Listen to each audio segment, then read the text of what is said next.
Magandang araw sa inyong lahat. Ako nga ulito si Mel na may pangarap.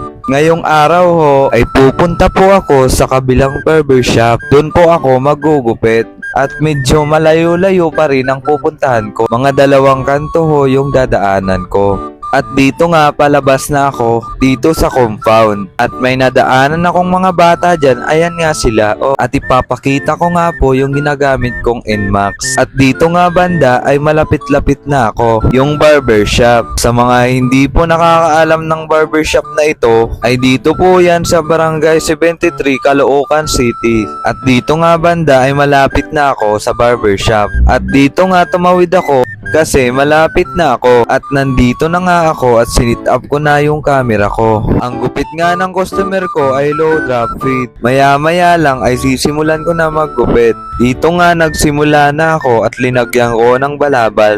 At sa mga hindi pa nakapag-follow, please i-follow nyo na ako para madagdagan na rin yung followers ko. Kaunting tiyaga na lang at sipag. Sabi nga nila bago mo makamit yung mga pangarap, maraming dadating na pagsubok para sa iyo. Ikaw kung nanonood ka na video na ito, wag mong susukuan yung mga pagsubok, payo ko lang sa'yo.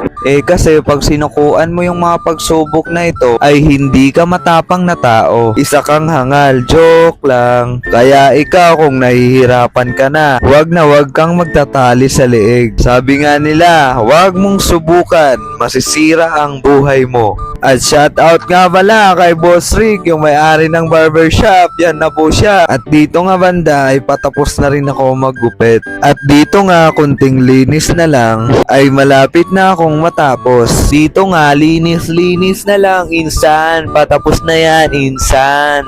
At dito nga natapos na ako. At maraming salamat sa mga nanood. Salamat po. Bye-bye.